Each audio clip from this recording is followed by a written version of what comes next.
abandono confiado e fidelidade constante. A esperança heróica se manifesta não apenas em sua firmeza, mas também no abandono confiante aos braços da providência e à onipotente bondade de Deus. Este abandono é muito diferente do quietismo, pois vem sempre acompanhado de esperança e da fidelidade constante ao dever, inclusive nas pequenas coisas, como ensinou o próprio Senhor. Quem é fiel no pouco também é fiel no muito. Lucas capítulo 16, versículo 10. A alma fiel, mesmo nas menores tarefas, receberá auxílio divino até para suportar o martírio, se assim for necessário. A fidelidade constante à vontade de Deus, conhecida no cumprimento do dever de cada momento, nos prepara para abandonarmos-nos com plena confiança na divina vontade de beneplácito, ainda oculta, da qual dependem o nosso futuro e a nossa eternidade. Quanto mais a alma se mantém fiel à luz divina que recebeu, mais pode entregar-se às mãos da providência, da misericórdia e da onipotência divina. Nesse abandono, caminham juntas a atividade da fidelidade e a passividade da entrega, vencendo a inquieta e estéril agitação de uma quietude preguiçosa. Nos momentos em que tudo parece ruir, a alma exclama com o salmista: "O Senhor é meu pastor, nada me faltará. Ainda que eu caminhe pelo vale da sombra da morte, não temerei mal algum, pois vós estáis comigo, Senhor. O vosso cajado me sustenta." Em meio às maiores dificuldades, a alma se recorda do santo Jó, que, ao ver perdidos todos os seus bens, exclamava: "O Senhor me deu, o Senhor me tirou. Bendito seja o nome do Senhor." Livro de Jó, capítulo 1, versículo 21. E também das palavras do livro dos Provérbios: "Confia no Senhor de todo o teu coração e não te apoies na tua própria prudência. Reconhece-o em todos os teus caminhos e ele endireitará as tuas veredas." Provérbios capítulo 3, versículos 5 e 6. O salmista, por sua vez, rezava: "Em vós, Senhor, esperei, que eu não seja confundido para sempre."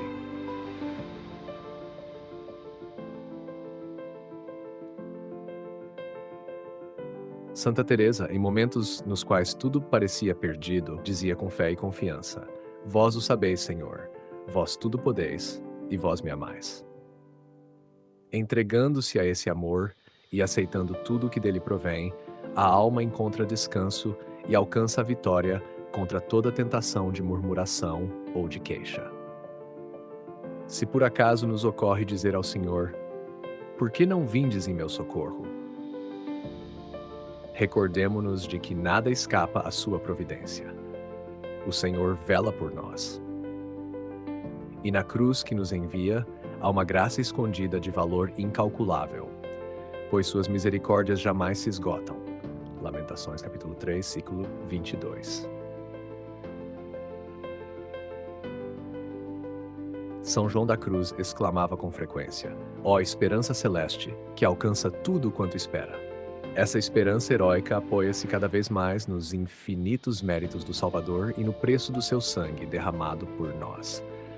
Aconteça o que acontecer, mesmo que o mundo desabe, devemos confiar no bom pastor que deu sua vida por suas ovelhas, e confiar no Pai eterno, que depois de nos dar o seu próprio Filho, não pode abandonar os que se refugiam nele.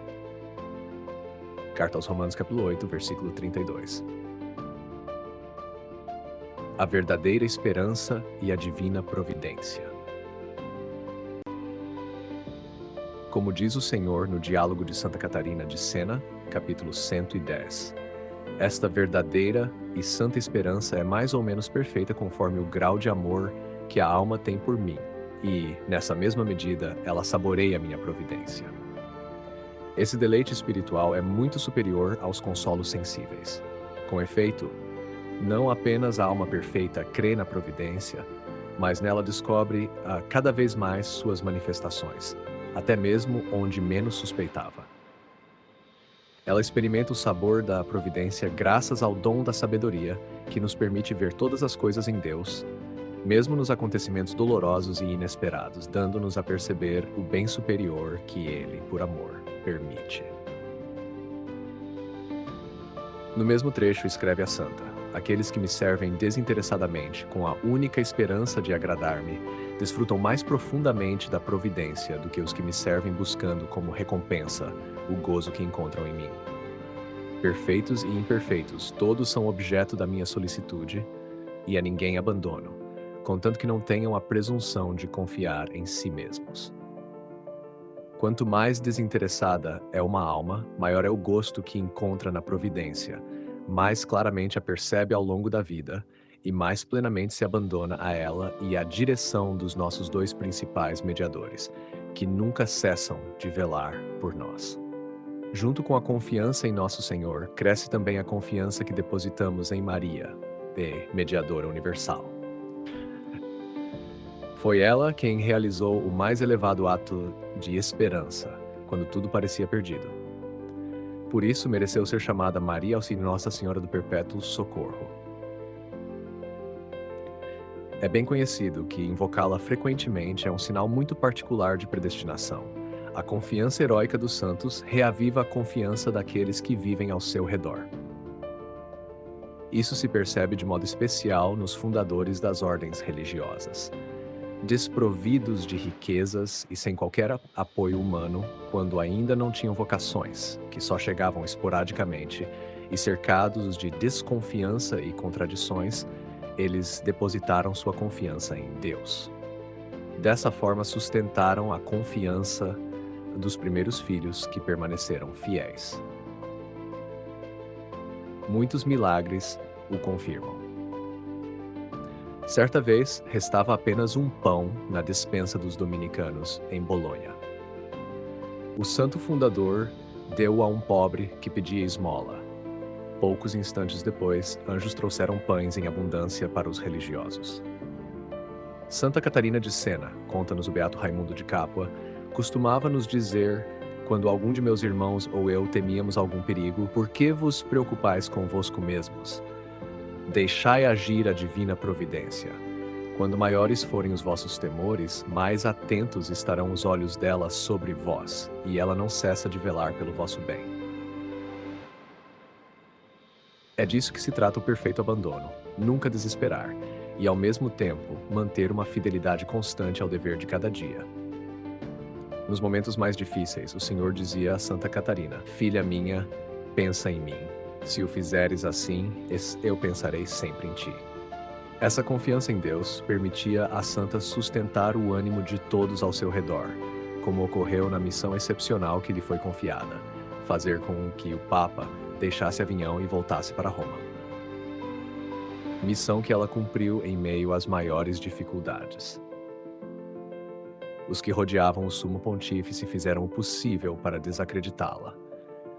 Mas, apesar de tamanha oposição, a filha do tintureiro de Sena, depositando toda a sua confiança no Senhor, alcançou pleno êxito. Quantas almas, caídas no desânimo, como a do condenado à morte Nicolau Tuldo, foram reanimadas por Santa Catarina. Quando se ofereceu em expiação pela reforma da Santa Igreja, o Senhor lhe disse, referindo-se a ela e a seus filhos espirituais: deveis oferecer-me o sacrifício de vós mesmos, e apresentar-me o cálice dos vossos numerosos sofrimentos, como quer que eu os envie, sem escolher o tempo, nem o lugar, nem a medida que vos agrade. Aceitai-os como eu os dispuser. Esse cálice deve estar cheio até a borda.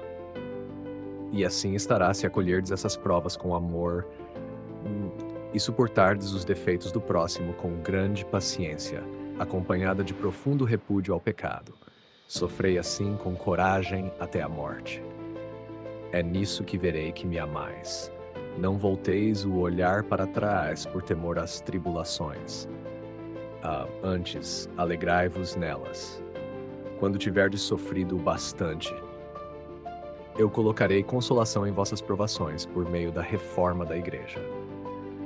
O Senhor sustenta a esperança dos seus santos, dirigindo-lhes palavras semelhantes às que disse a Santa Joana d'Arc em sua prisão: não te aflijas pelo teu martírio, pois por ele entrarás no paraíso. Fortalecidos por tais palavras, eles depositam sua confiança na onipotência auxiliadora e repetem com frequência: Deus é maior e mais forte do que todas as coisas. E sua imolação torna-se um triunfo, que os faz semelhantes ao Salvador. Com ele, vencem o pecado e o demônio. Para perseverarem no combate espiritual, suplicam ao Senhor que lhes conceda o sincero desejo de participar do seu santo aniquilamento e de encontrar nesse desejo a força, a paz e talvez até mesmo a alegria que reanima aqueles que convivem com eles. À medida que a caridade cresce no coração, o temor dos sofrimentos diminui e aumenta o temor de pecar. Quanto mais estamos unidos a Deus pela caridade, mais trememos ante a ideia de ofendê-lo e mais confiamos naquele que nos ama e nos atrai suavemente para junto de si. Capítulo 2. A caridade heróica. Trata-se da virtude pela qual amamos a Deus por Ele mesmo, mais do que a nós mesmos, porque Ele é infinitamente bom e superior a todos os seus dons. Por meio dela, amamos o próximo em Deus e por Deus, porque Deus o ama, e como Deus o ama. Assim, a caridade é a amizade entre a alma e Deus, uma comunhão do nosso amor com o amor dele e também uma comunhão entre as almas no amor de Deus. Vamos contemplar agora a caridade heróica. Primeiro, para com Deus, depois para com o próximo. Caridade heróica para com Deus, conformidade perfeita com sua vontade e amor pela cruz. A caridade heróica para com Deus se manifesta, antes de tudo, num ardente desejo de agradar-lhe. Amar alguém é querer-lhe o bem e desejar aquilo que lhe convém e lhe agrada. Amar heroicamente a Deus é desejar, mesmo no meio das maiores dificuldades, que se cumpra sua santa vontade e que seu reino se estabeleça definitivamente nas almas. Esse santo anseio de agradar a Deus é uma forma da caridade afetiva comprovada pela caridade efetiva, ou seja, a conformidade com a divina vontade na prática constante das virtudes. Por meio dela, a alma chega à fidelidade constante nas pequenas e nas grandes coisas. Esse amor heróico se revela particularmente na purificação passiva do espírito, quando somos chamados a amar a Deus por Ele mesmo, privados de todo o consolo em meio a grandes e prolongadas secas interiores, e apesar das tentações de tédio, preguiça espiritual e murmuração. Ou seja, quando o Senhor parece retirar de nós os seus dons e nos deixar mergulhados numa profunda angústia. Se nessas circunstâncias a alma ainda se compraz em estar a sós com Deus, especialmente diante do Santíssimo Sacramento, e persevera em suas práticas de oração, fazendo de sua vida uma prece contínua, tudo isso é sinal seguro de que nela habita esse amor heróico por Deus. Como ensina São Francisco de Sales, a conformidade heróica com a vontade divina manifesta-se quando a alma aceita com amor tudo o que lhe acontece, seja agradável ou doloroso, como vindo da vontade de Deus ou de sua divina permissão. A alma começa então a compreender cada vez mais profundamente a verdade contemplada nas palavras do livro do Eclesiástico, capítulo 11, versículo 14. Os bens e os males, a pobreza e a riqueza vêm do Senhor. Nesses momentos, a alma adquire a convicção profunda de que Deus se serve até mesmo da malícia dos homens para oferecer aos que desejam viver somente para Ele uma ocasião de merecimento. Assim foi com Jó, que aceitou com fé e humildade a adversidade, e também com Davi, que recebeu com paciência os insultos de Semei, como está narrado no segundo livro de Samuel, capítulo 16, versículo 10. Nas grandes dificuldades, depois de fazerem tudo o que estava ao seu alcance, os santos exclamavam: "Seja feita a vontade de Deus." Aqueles que assim renunciam à própria vontade e aceitam heroicamente a vontade do Senhor encontram nessa santa adesão uma alegria imensa. Eles veem claramente a verdade contida no Salmo 5, versículo 13. Senhor, tu nos cercas com tua benevolência como com um escudo. Essa alegria foi experimentada de modo particular pelos mártires. São Bernardo, comentando o Cântico dos Cânticos, capítulo versículo 8 e capítulo 8, versículo 6, descreve os graus da caridade dizendo: o amor divino nos obriga a buscar a Deus sem descanso, a trabalhar continuamente por Ele, suporta sem se cansar todas as provações em união com Cristo. Gera em nós uma sede profunda de Deus, faz-nos voar ao seu encontro, dá-nos uma audácia intrépida, dá-nos uma audácia intrépida, une-nos inseparavelmente a Ele, inflama-nos e consome-nos em um santo ardor, e no céu transforma-nos completamente nele. Esses graus da perfeita caridade foram explicados em um opúsculo atribuído a São Tomás de Aquino, obra número 61, e também por São João da Cruz, no segundo livro da obra Noite Escura, capítulos 18 a 20. São João da Cruz coloca como penúltimo grau a união transformante. Ele afirma: os apóstolos sentiram essa suavidade do amor ardentíssimo quando o Espírito Santo desceu visivelmente sobre eles. A prova mais certa da caridade heróica para com Deus é o amor pela cruz, que nos conduz à paciência e à conformidade com a divina vontade. No Diálogo de Santa Catarina de Sena, capítulo 74, o Senhor diz: esta é a prova que se tornou evidente nos apóstolos depois que receberam o Espírito Santo. Saíram do cenáculo e, expulsando todo medo, anunciaram minha palavra e pregaram a doutrina de meu Filho. Longe de temer o sofrimento, alegravam-se nele, e não hesitaram em enfrentar os tiranos e proclamar-lhes a verdade, em honra e glória do meu nome. E no capítulo 76, o Senhor acrescenta: os que são movidos pela paixão da minha glória e têm fome da salvação das almas, apressam-se a sentar-se à mesa da Santa Cruz. Nada é capaz de deter seus passos, nem as injúrias, nem a perseguição, nem os prazeres que o mundo oferece. Passam por cima de tudo isso. Com o coração transformado pela caridade, saboreiam esse doce alimento que é a salvação das almas, e estão dispostos a sofrer tudo por elas. Isto é sinal certo de que a alma ama a seu Deus com perfeição e sem qualquer interesse próprio. A estes, concedo a graça de compreenderem que jamais me afasto deles, e neles coloco o meu descanso pela graça e pela experiência que lhes dou da minha presença. Em outras palavras,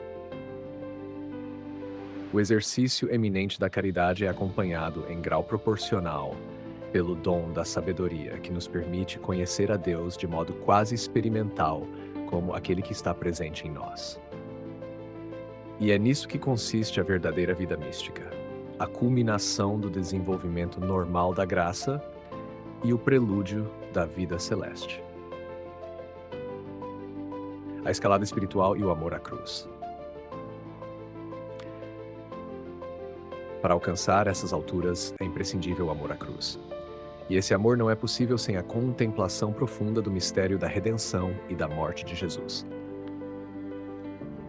Por isso, no mesmo diálogo, capítulo 4, o Senhor disse a Santa Catarina: desde o momento em que tu e os outros que me servem tiverdes compreendido a minha verdade, estareis dispostos a suportar até a morte todas as tribulações, injúrias e afrontas pela honra e glória do nome.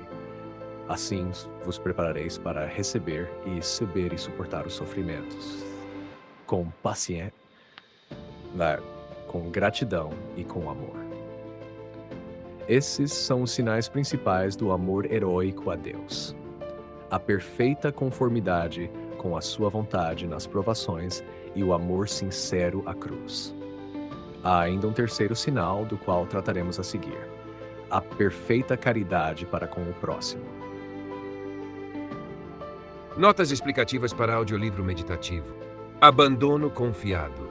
Não significa passividade ou desistência, mas uma entrega ativa e amorosa nas mãos da providência de Deus. É diferente do quietismo, uma heresia que ensinava a inação como forma de perfeição espiritual. Aqui o abandono vem unido à esperança e fidelidade constante no dever de cada dia. A divina vontade de beneplácito refere-se aos planos de Deus ainda ocultos, que só Ele conhece plenamente.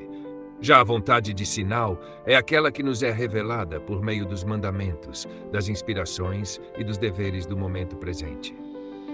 A citação Dominus regit me et nihil mihi derit é o início do Salmo 22 ou 23 em algumas Bíblias, também conhecido como O Senhor é meu pastor. É um cântico de confiança inabalável em Deus, mesmo nas tribulações.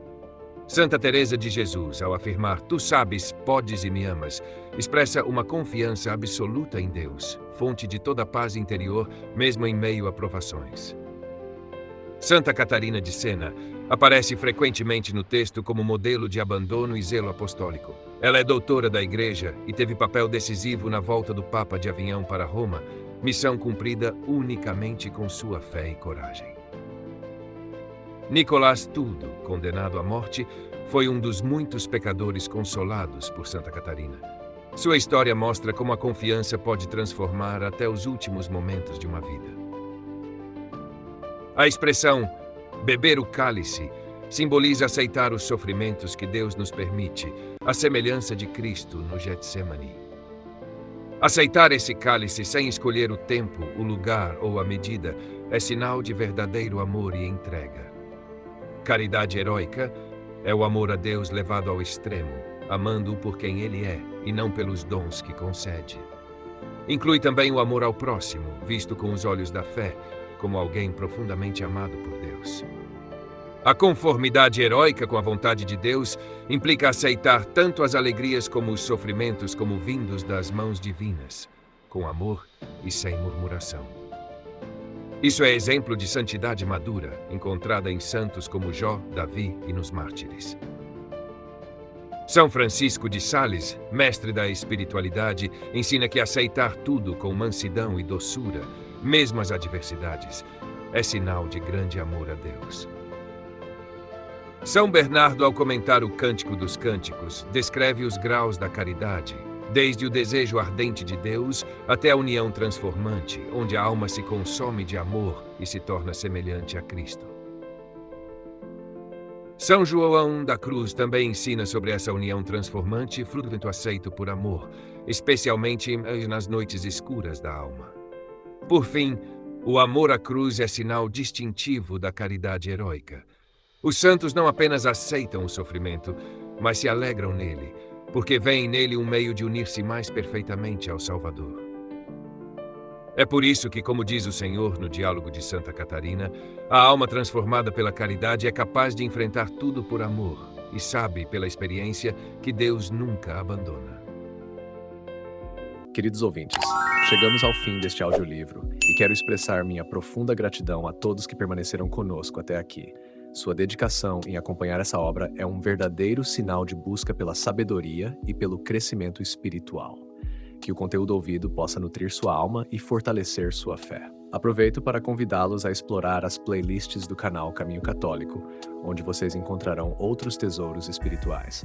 São obras que podem acompanhar e iluminar sua jornada, como Castelo Interior de Santa Teresa de Jesus, Confissões de Santo Agostinho, Palavras Bíblicas com o Evangelho comentado por grandes eclesiásticos, Filoteia de São Francisco de Sales, Tratado da Verdadeira Devoção à Santíssima Virgem de São Luís Maria de Montfort, A Imitação de Cristo de Tomás de Kempis e As Três Idades da Vida Interior do Padre Garrigou Lagrange. Cada uma dessas obras oferece um caminho profundo de reflexão e conversão, e espero que possam encontrar nelas a mesma riqueza espiritual que proporcionaram a tantas gerações. Nosso canal está sempre aberto para quem deseja aprender e crescer na fé. Continue nos acompanhando e compartilhando essa jornada espiritual. Mais uma vez, obrigado por sua presença e que Deus abençoe a todos.